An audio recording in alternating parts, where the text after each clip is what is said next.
All right, welcome everybody to the last one. Congratulations. You've made it through the entire recharge. Yay. So, part of today is a celebration for getting to this part. And I love the navigate power because it's really what I'm doing all the time with clients. I just had a session where I helped someone connect with their wiser future self to figure out their soul's purpose. And it's like, so hypnosis is really a lot about connecting people with the inner healer, the wiser self, the inner child. It's navigate power on steroids. So this is home turf for me. I feel so comfortable using this. And I like the new twists on things. We're going to talk about those three lies, which found their way right into this session with this practitioner, like with this woman telling her, "Hey, transformation is not something a destination that you reach and then you're good for the rest of your life." She's like, "Yeah, I want enlightenment, but I keep being enlightened and then I fall out of it." It's like that's what it is to be human. You have all existence to be enlightened. So we're going to explore and play around with all of this today. Mm. Yeah, before we get started, I'm going to share a little happy dance. Let's see if I can share a window. Let me know if it's working. I actually created this with you guys in mind.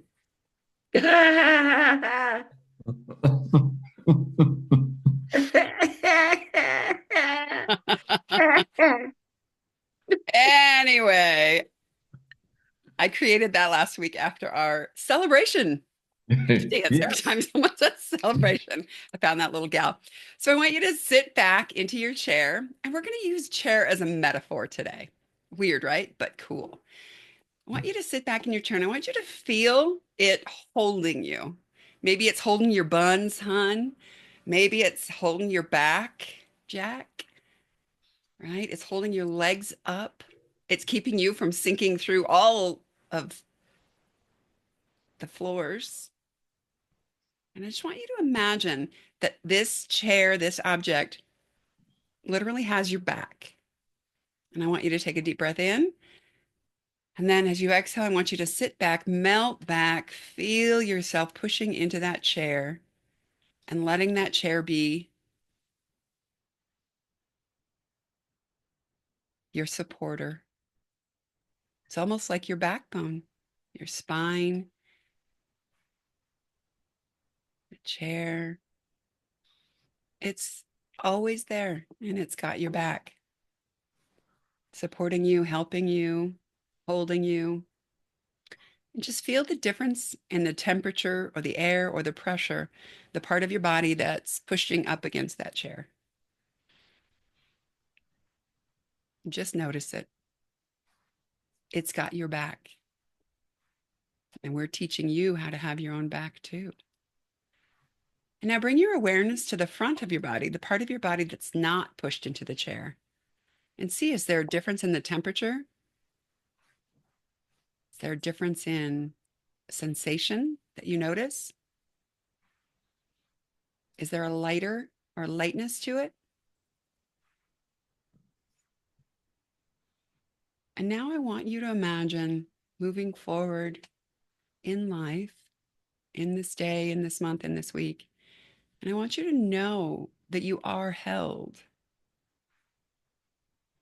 Sometimes I forget to remind myself that the universe is just like that chair, holding me exactly where I am, exactly how I am, helping me, supporting me. And if you ever need it, it's right here for you. You may find yourself sitting in a chair again later today or later this week and just being reminded that the universe, this chair, you have your own back. Good. And come back into your body. Breathe in, open your eyes, and join us. Yeah. So before we go down the path and to navigate, let's talk about what we just went through, a week of Activate and around holidays. It was a weird time to be in Activate mode. I know I found myself taking the first step and getting some stuff done despite the desire to just do nothing because it was Christmas or Christmas Eve. So, no, we had a gathering at our place for Christmas Eve.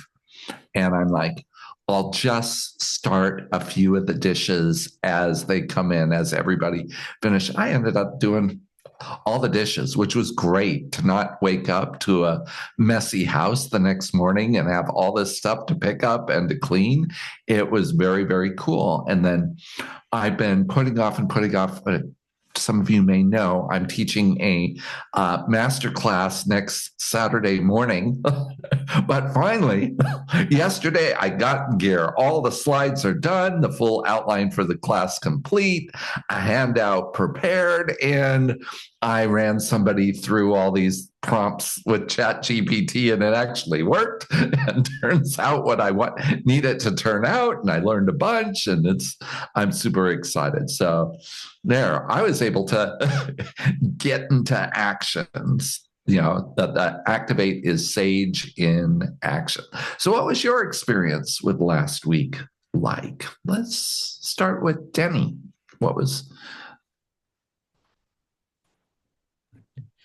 I got my garage cleaned. It was one of those things that had been sitting around for a long time, and I just finally did it. Hired somebody to help me. Robin, Rob and I, and the three of us, by golly, I have the cleanest garage in town. And it's like that letting go and getting rid of old stuff. And so that prompted me to get in my closet and activate by releasing all this old gunk. And I'm still in the process of doing that. And I'm doing that with my files. And I'm getting rid of all this old stuff so that new stuff can come in. But it's getting started. And I did it. So I'm very proud of myself. It's been a very big, important week. And it was Christmas. Yeah. And I even got cleaned up after that. And I have to leave a little early this morning because the house is being cleaned. So I'm doing all my getting everything organized. Yay. Yay. Yeah. Remember to celebrate. All right. David, what was your experience of this past week? Activate like with Activate. So it activated in reference to what we did, or activated in reference to the PQ program? Well, both. Yes and yes. Would you like to talk about activating? Just activate and what you did this past week, and that was the PQ program was calling us into action all week. Yeah. Actually, I mean, I guess in Activate, what I've done is reframed a lot of things within these saboteurs with me, and I've been able to reframe them in these. It's all part of my total. It's all part of me, and I have conversations with them now that are very effective. It's like when one thing I've activated that was huge is when my judge was coming forward, I spoke to him and gave him permission to be compassionate. And then when my restless came forward, I stopped and says, it's okay to just be chill and zen and calm. So I was giving them permission to be the complete opposite side of what they were, in an opportunity to kind of let them just blend in together. And it was a lot more effective for me this last week, being that way, being a lot more at peace with interacting with these things, because I had, obviously, like everyone else, had just some, December was probably one of the largest, busiest Decembers I've had in my life. I sold my business, closed escrow. I bought an Airbnb property in Oklahoma, closed escrow. I bought a new truck. I was like, all these crazy things I'm doing, And but during that whole time, I had to just activate every aspect of the saboteurs, be very, very aware of what they're doing. And I think that's really been the whole thing, has been extremely aware of what they're doing, how they're interacting, and what this is going forward. And you mentioned, the last week, and here we are. And I kind of view it as climbing up this big mountain, and it's like this is just another viewpoint. Where, like last year, I was at a different spot in the valley, having a completely different view, and then as we this program kind of took me to a different view spot, and now I've got this other view, and it's like I can see so much more, and I look up and I see this trail keep on going, and it's kind of exciting to go, wow, I can keep on going to this other trail and get another view and another view from there. So that's been my experience. Well, David, your biggest former largest saboteur voice was avoidance. If you have brought the power of awareness to avoidance, that, my friend, is freaking brilliant. Yeah. It's like bringing the power of calmness to the hyperachiever, or fun to a hyperachiever. You know what I'm saying? Like awareness to avoider is wow. And it is. It's like when those things come through, and I say, okay, avoidant, you know what? It's okay to be completely present right now, and lean in and be bold. And so it's giving them permission, and actually they kind of like it. It seems like they're like, well, hello, that's what I've been trying to tell you the whole time. That's why I've been an avoider, because you won't let me be bold, So it's there's this upwelling, of appreciation from the saboteurs, talking back to myself, kind of like, well, thank you for giving me permission to be compassionate, because all I've been is a grumpy judge the whole time, So it's been a fun interplay. Beautiful, David. Love your energy this morning. Thank you. Yes. So, Cindy, what was your week of Activate like? Did you take some first steps? What did you celebrate? Oh, we celebrated and celebrated. It was Christmas chaos. I guess I will begin with that, but so much fun too. Our middle child was not going to come down from North Carolina, then like 2 days before was coming and bringing a new girlfriend who we've never met. So surprise, surprise, surprise, with all kinds of things. And without going into the drama, there's a whole big backstory there too.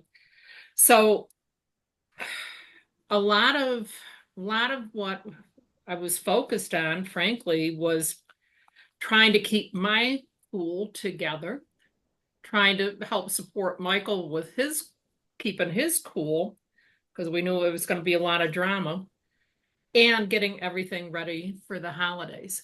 So I was quite aware of when I was getting overtired and starting to slip into my saboteurs really easily with things. So I spent some time focusing on that.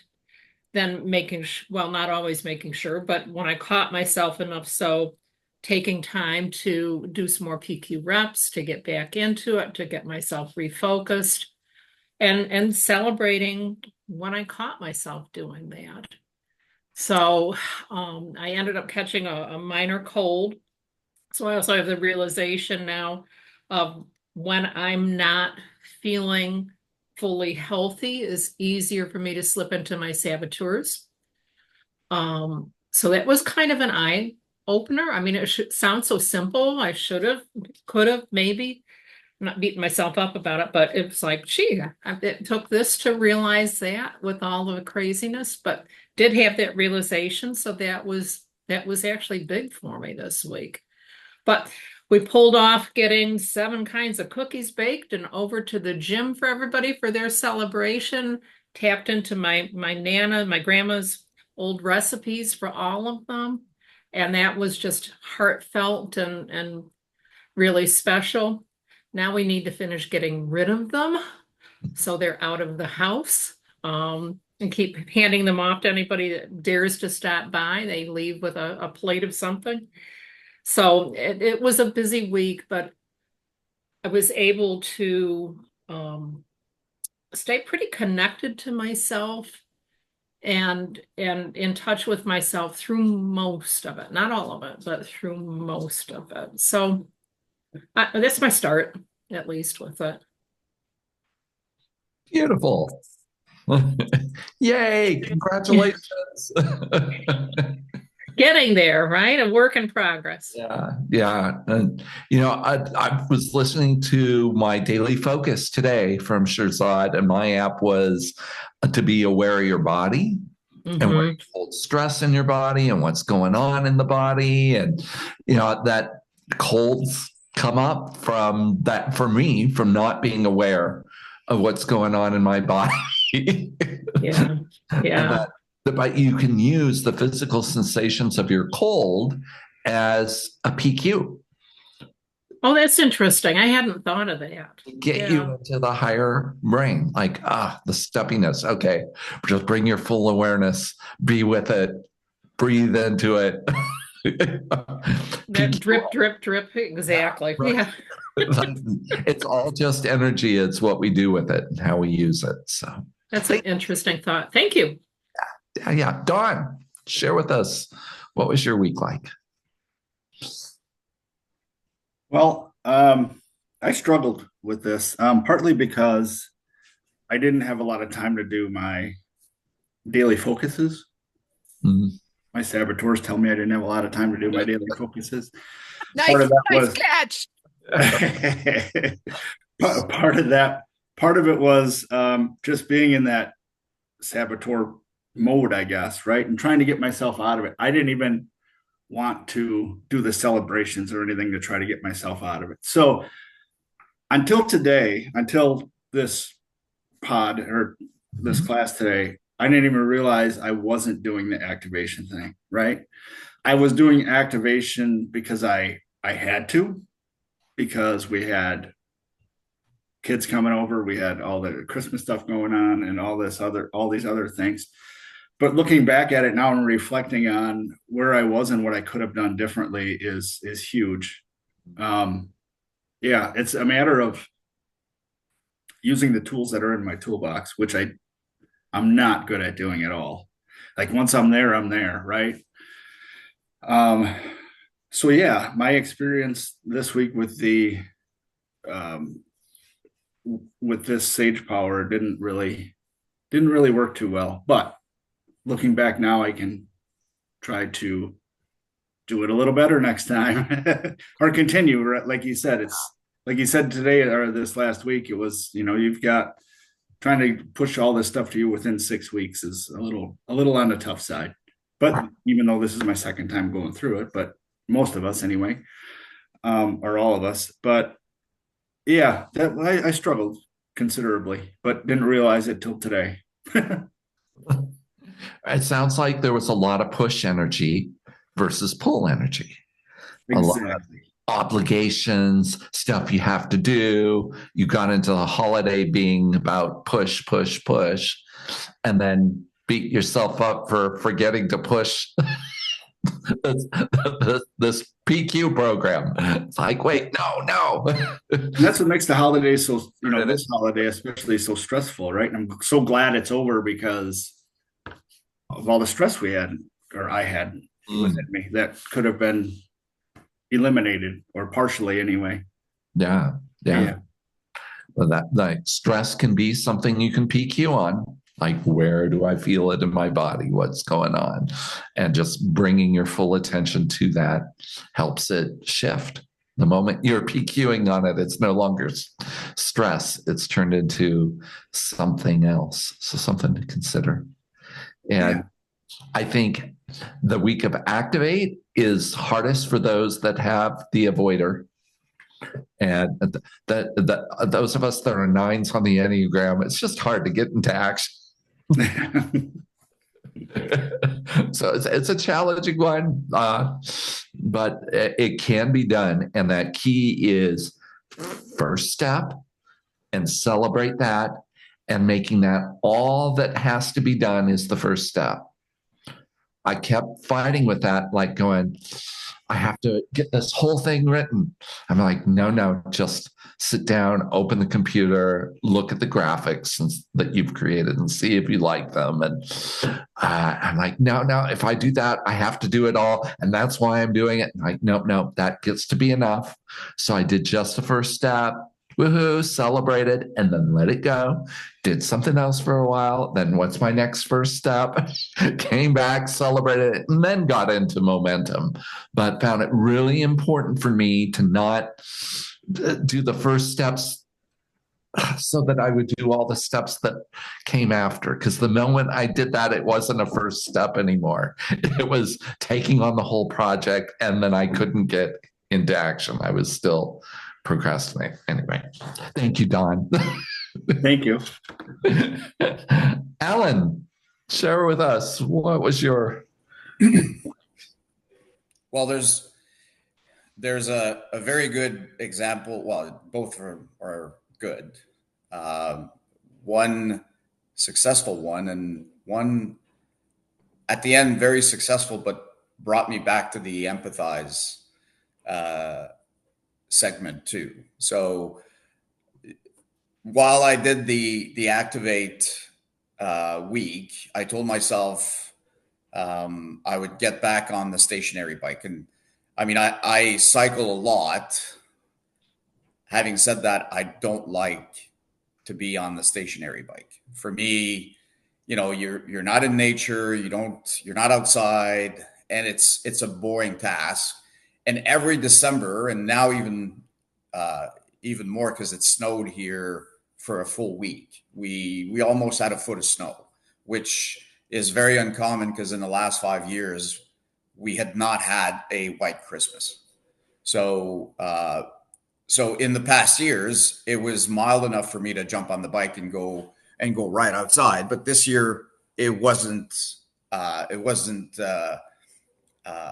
We could. Well, I couldn't do it. I didn't want to do it either. So I had to really motivate myself to jump on the stationary bike. So I broke it down in first steps. So the first step was to clean the bike, and I enjoy doing that. So I did that. Then after that, I told myself, okay. So I put the bike on the stationary, and I said, okay, the first ride, I said it's 30 minutes, not more, and that was successful. And now I've been on the bike every day. So realize that breaking it down in the first step, which for me was, it's kind of odd, but getting reacquainted with the bike by cleaning it, making sure everything was prepped, gave me the motivation to start doing that. So that was great, and I was really happy it worked, and now I know that I can apply it in other stuff. The other situation was very odd. So about 3 weeks ago, I have 3 kids, and we've, for the last 2 years, we've been talking about having a family tattoo. So I actually booked something for December 24th in the morning, and the kids didn't know. So I had the design and everything. We were all ready to go, and it was really funny because I went to see my mom last week, and on the way back from the airport, I had this like thought, very vivid thought that came through me to say, what if that's not what they want? Mm-hmm. So I did a check. So once that feeling got into me, I got very anxious.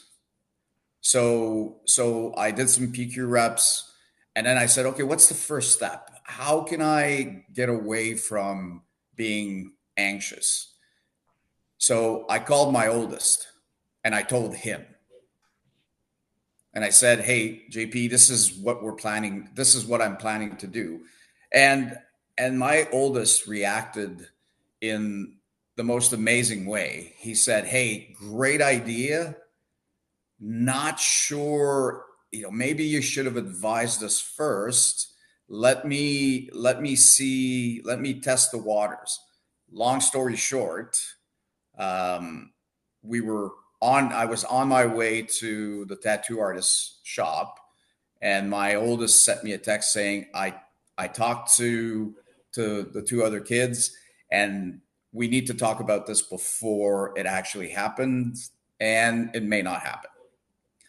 So we got there, we sat down as a family, and it was such an unbelievable moment of empathy because I wanted this. I realized that I wanted this because I love my kids. What I also realized is they want this. Having said that, it kind of defeats the purpose to have an activity like that, which basically, honors the family without the entire family deciding. And that's how my kids presented it to me. And I immediately I went and said, okay, put yourself in their shoes. And although I thought, I mean, the design was amazing, and I thought, it's in my mind, I told myself, this is what we all wanted because we've been talking about it for 2 years. Then what I realized is we need to want this together, coordinated at the same time. So amazing. And my kids presented that to me such in a kind fashion that, I mean, it just, my heart was, I mean, I felt so amazing. And the tattoo artist too was great. But that entire experience taught me two things. One, what we're doing right now, right? And the ReCharge program is helping me as much as the first time I did it. And two, that, my kids have become these unbelievable, mature young adults. And to me, that warmed my heart so much. So with that, we had Christmas. The Christmas was unbelievable. We had tons of fun. I mean, a not so good experience transformed into this beautiful experience. So did you get the tattoo? No, we didn't. Hey, bottom line. No, we opted out. Having said that, we opted that we will gather, everybody will put their suggestion on what to do. We didn't cancel it. We postponed it. Tattoos are canceled for everyone. I also love that your oldest, because I know he's got avoider, right? Yeah, he's a 9. He's a hard 9. He did not avoid. He was like, Dad, Nope. let me check with the others. We need to have it. Like, you created this space for someone who is a 9 or has a high avoider saboteur in your child to not avoid. Like, wow, that to me was another interesting message. Like, wow. Yeah. And my daughter's a 7. So she usually, these types of situations, she would be, she would go on the negative side, which is, the negative side is, if I remember correctly, a 5. So she becomes very close-minded, and she wasn't, right? Contagion. Alan, that is contagion. That is sage contagion. Yes. You stepped in with empathy, and your kids, the highest and best of them, showed up. That's what I want to point out for each of them. Yeah, I realize that. Congratulations. Thank you. Tracy. Loved that story, Alan. That was wonderful. This week for me, I have a little cold, so sorry for the voice. I really embraced this first step, one step thing. I was very busy, but it really helped me with some anxiety around the busyness. I had a Christmas party that I did not want to go to, but one step, it was like, make the salad. Next step, wrap a present. It really, really helped me. It helped me have a difficult conversation with my husband. It was like one step. I did write it all down. There was that one daily focus of kind of how to do difficult conversations. It wasn't a perfect conversation, but I felt like I was in sage for part of it. But it's gone really well. So the one step, next step was really, really good for me. And I can see myself using that a lot because I am an avoider. I think that's really going to help my avoider quite a bit. That was my big takeaway. I did want to say too, because it seems like everybody's had some chaos over the holidays, and positive discernment around that for me was, oh man, I wish I had more time. I wish I wouldn't have been just distracted, so distracted. I could have dove in deeper into the practice this week, but I got rid of that pretty quick. I was like, wow, this is actually the perfect timing for this program for me. The chaos around the holidays, and even though I might not have been able to spend as much time in the program, what I did spend has helped me so much get through this very busy time. So yeah, it's been really good. A good week. Very good week. Thank you. Yay. Thank you, Tracy. And same, right? Like every time I'm like, I don't freaking want to do this. Next step, just the next step. And it's that just word again, Rick. It's just this beautiful, just do this, just run this errand, just take this next step. And yes, chaos. My mom ended up in the hospital to have surgery. So yeah, chaos. But next step. Thank you. Laser focus, next step. Next step. Or what sage power do I need to pull on? And if you don't have any freaking clue, then you just relax and go, okay, what makes sense to do next? Because my brain will go, sage power, which one's the best one? Which one's going to serve me the most? And I don't know. So it's like, all right, then just do the next thing that makes sense to you right now. Because my brain will go into, I don't know which one the best sage power is. I don't know. You know, when you're freaking out, it's hard to figure out. We need a sage dice that has the sage powers on it. You just Rick, throw. I'm writing that down. We are creating sage dice. Sage dice. Okay. Oh, empathy. Whoa. Great. All right, Nicole, share with us what your week of Activate was like. Well, like everybody, it was a busy week. But my first step in most of these things was to breathe, which, for a recovering hypervigilant, is a pretty good one. So yeah, the week started and my kids were supposed to go to their dad's for Christmas Eve, and he said he didn't want them. So that kind of changed the whole Santa process a little bit, making it a lot more stressful. um, but it turned out great. I ran into my son in the hallway at 12:30 in the morning, and he's like, "I heard something," and I'm like, "Yeah, you probably did."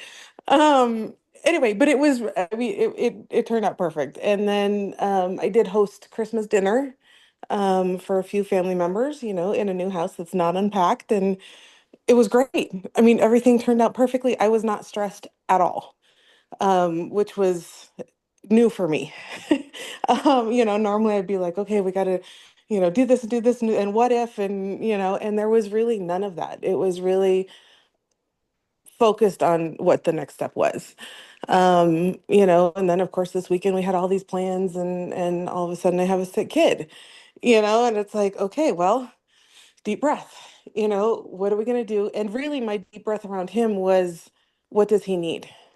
It was really tuning into my intuition and being like, okay, deep breath, what does he need? What questions do I need to ask him, and figure out, how he's doing. And this morning I mean, almost back to normal, which is amazing. So, I'm like, we might actually be able to do some stuff today, which is good. So, but yeah, my whole week it was really just around that first, when something unexpected happens, take that deep breath and then ask, okay, now what do I need to do? That was huge for me. Woohoo! Yes, that's the line of the week. Exactly. Yeah, it was great.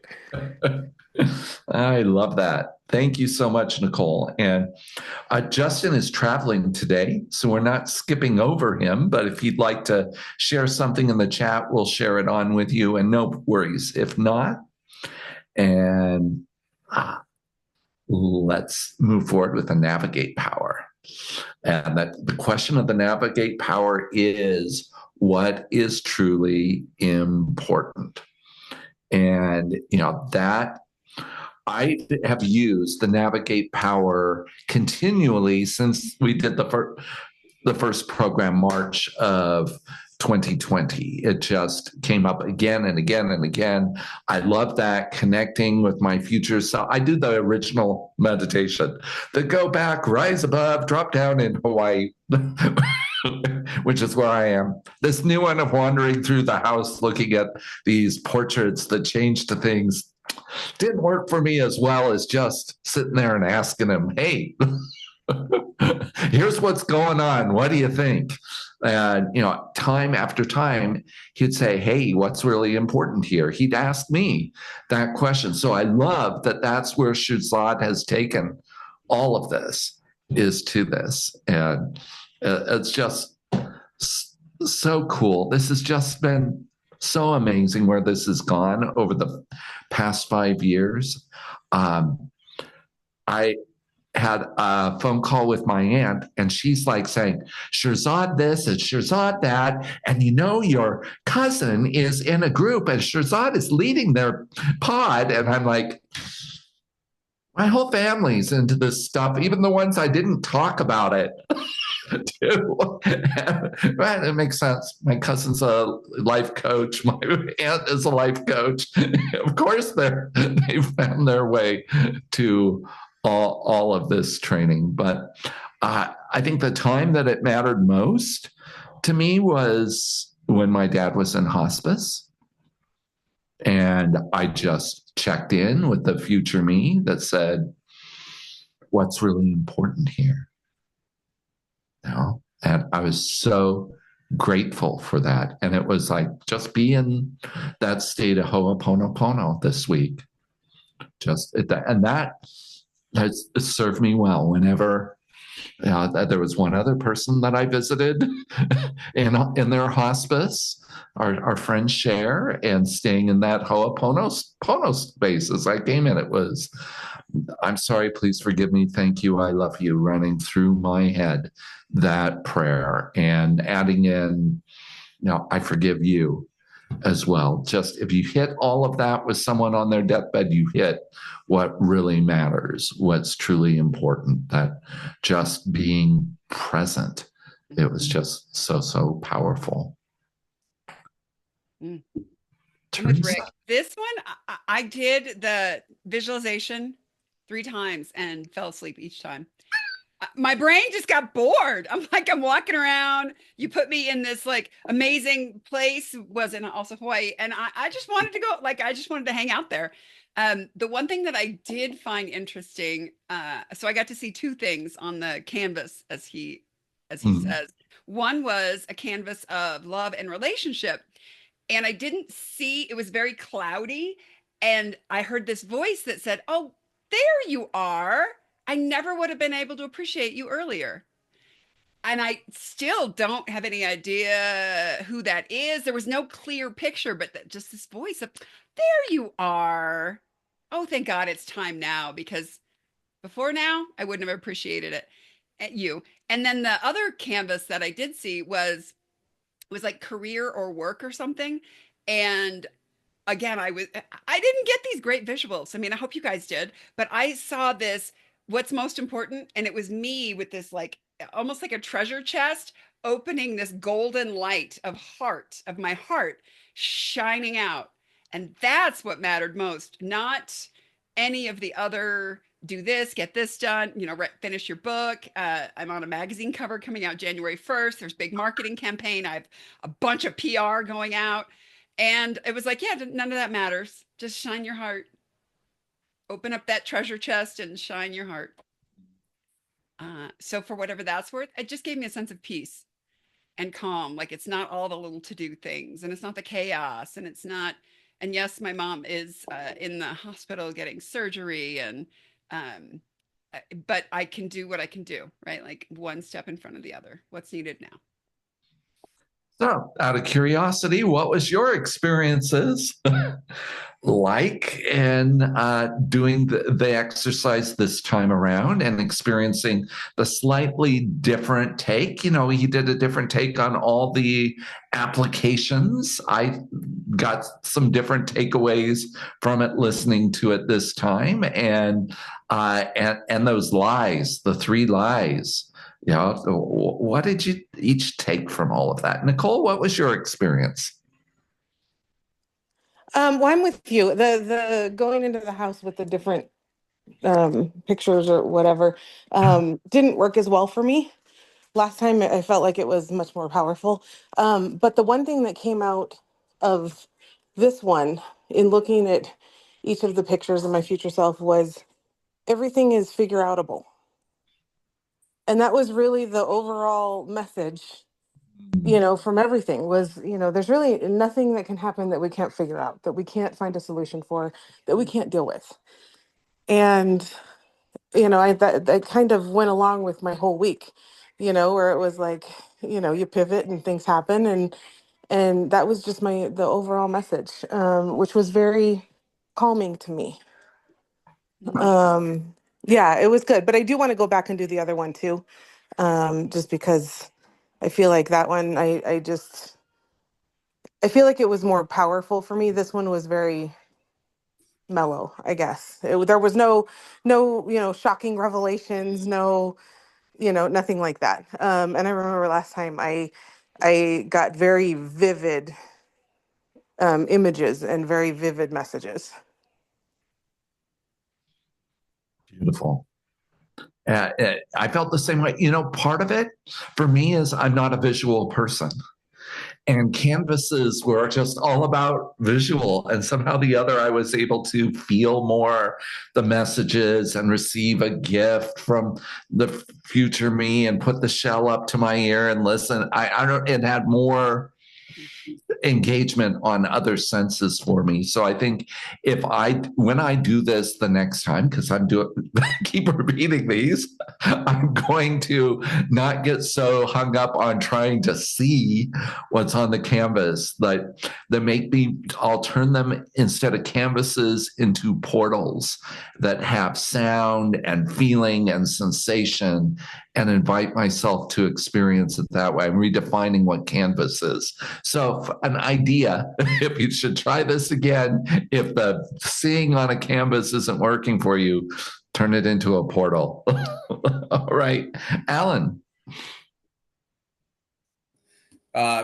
Rick, I agree with you because the canvases, I have problems visualizing too.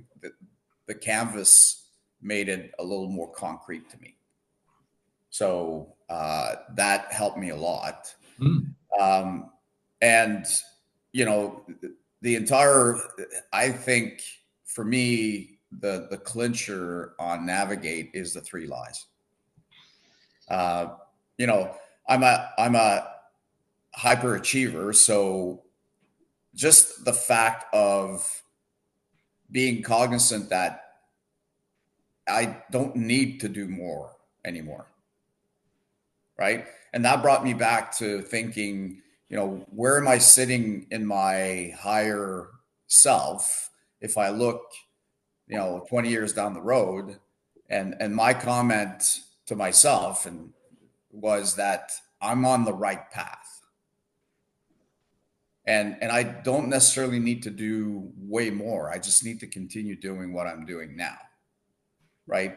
The values I have now, what I do for myself for first and foremost, and what I do for others is exactly what, is important to me and what would be important to me in a higher self. So that's what this week's video taught me for sure. Yeah.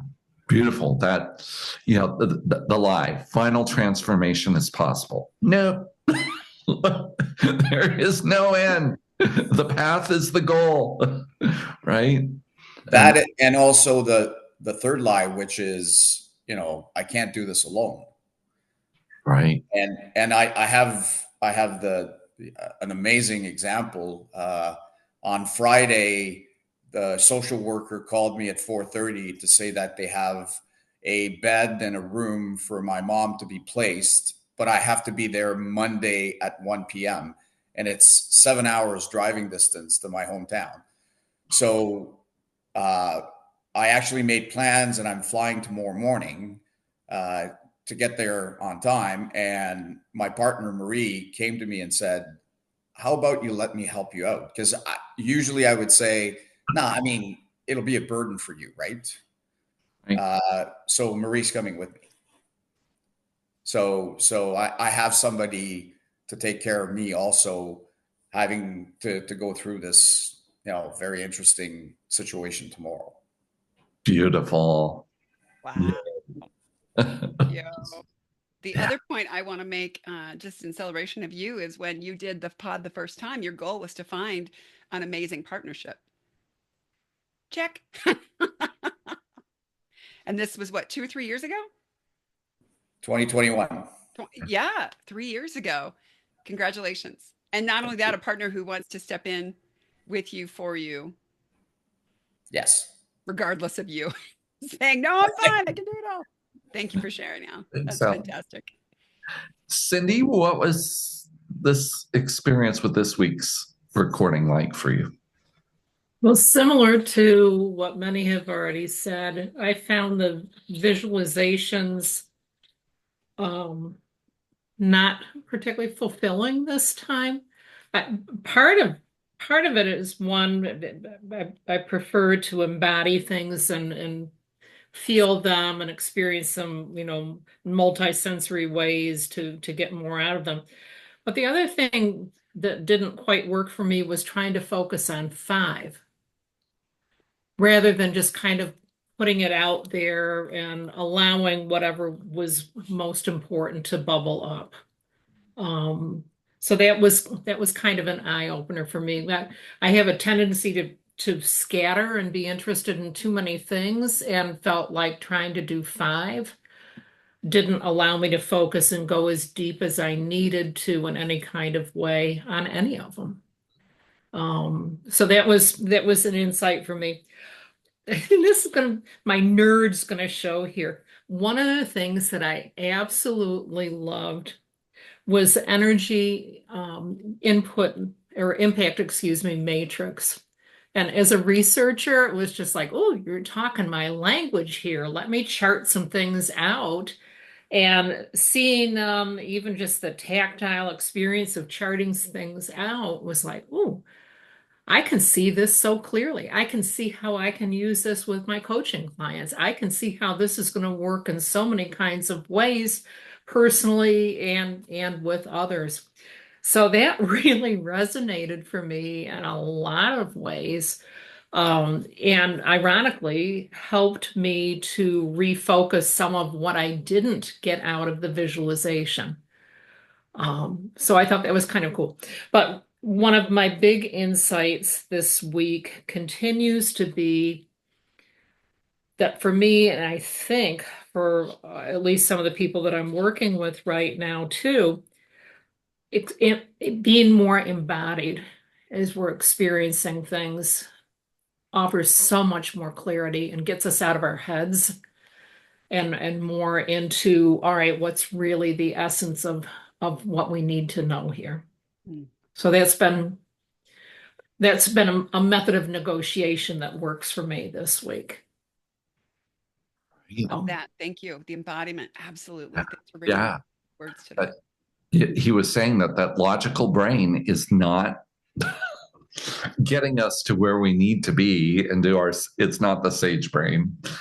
No, and I can get way too caught up in there. In fact, I at one point wondered if it was going to be a little too dangerous for me because of how I function and process to be using that matrix. But I just found it like such a nice door opener, if you will, to begin to look at things a little bit differently.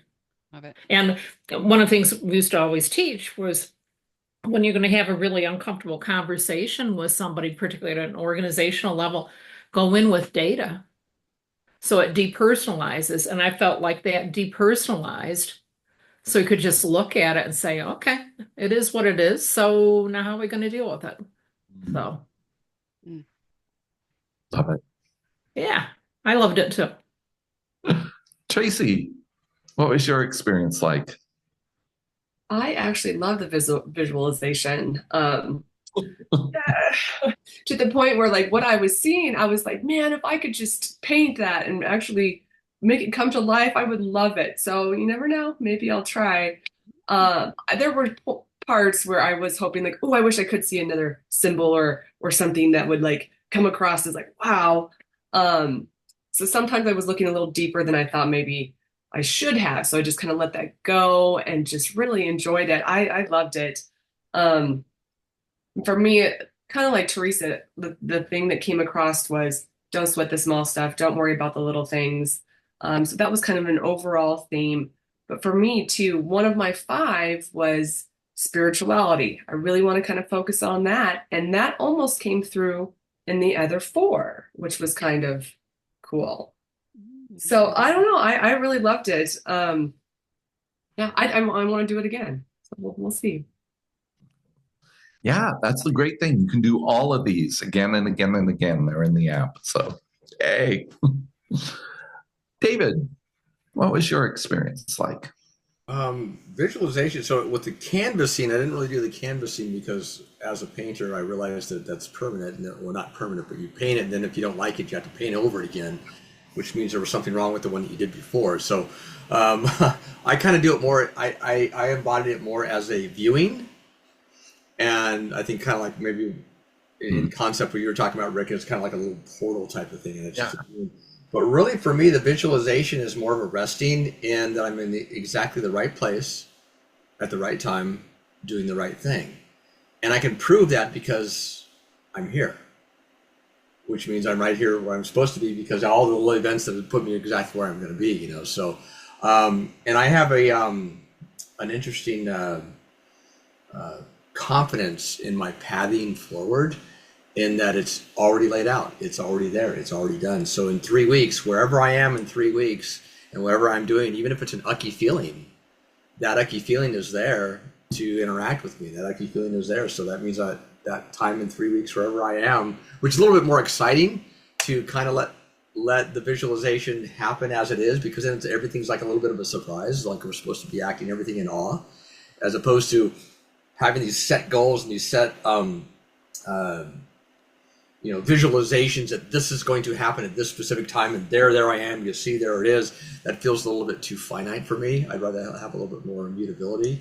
I guess I'm in more of a sojourn type of framing right now.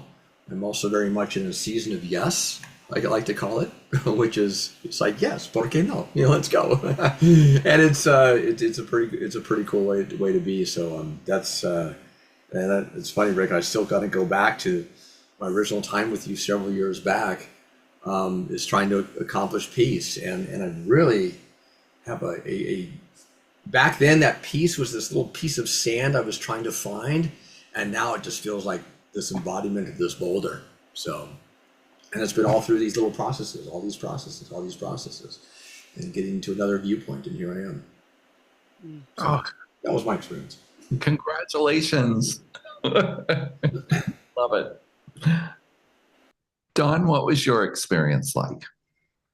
Well, kind of like everybody else, right? I usually have a hard time visualizing, but this time, like was contemplating the canvases, right? And then he said, kind of go in and see where you are and everything else. So I seen this huge building, this entrance, all of these things, and then contemplating my 5 canvases, but I only could see one of them, which is kind of weird, right? Maybe I was concentrating too much on the building or the entrance or whatever it was, but I'm not usually a visual person. So it's exciting to get to that point for me anyway, at least to be able to envision all of these things, although I didn't know exactly where I was, right? I just kind of envisioned the whole thing.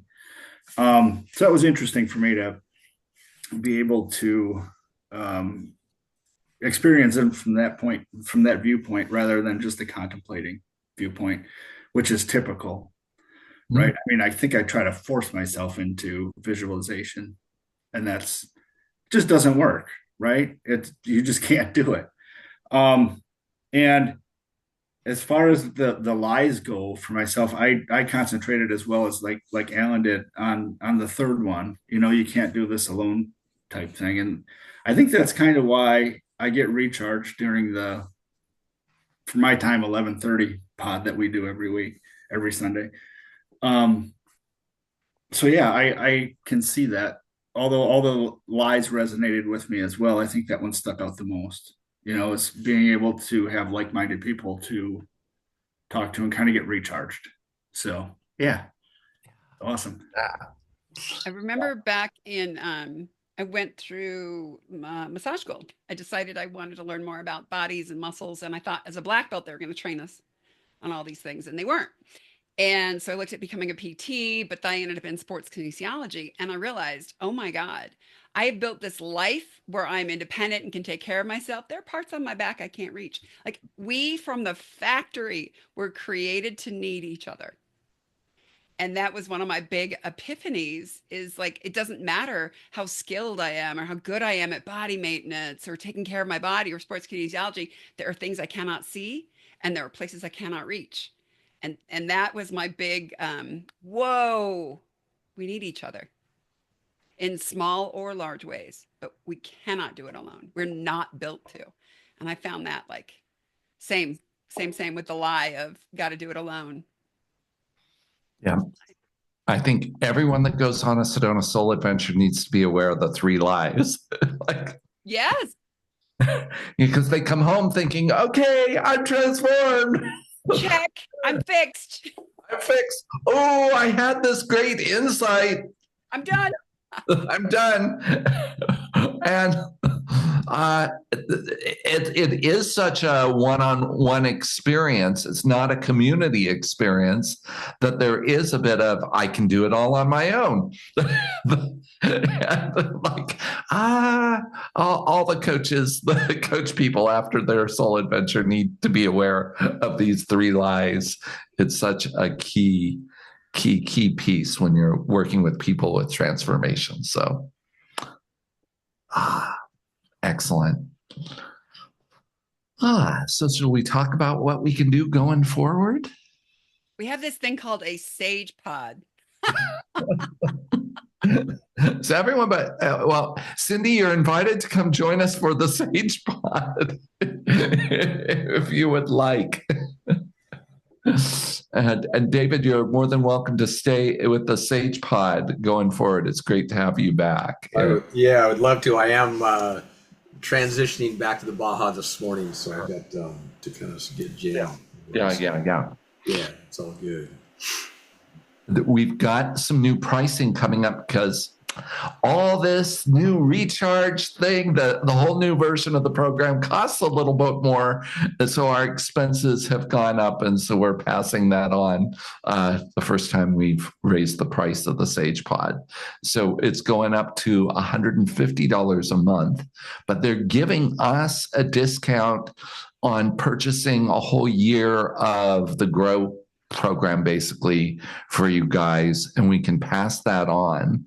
So if you want to do pay all up front, it's $1,560, and that saves you because it would be $1,800 otherwise. So we've got a built-in discount, pay all up front on whatever the date is that your Sage renews each month. I know some of you just paid December, so it's not going to come up until late January.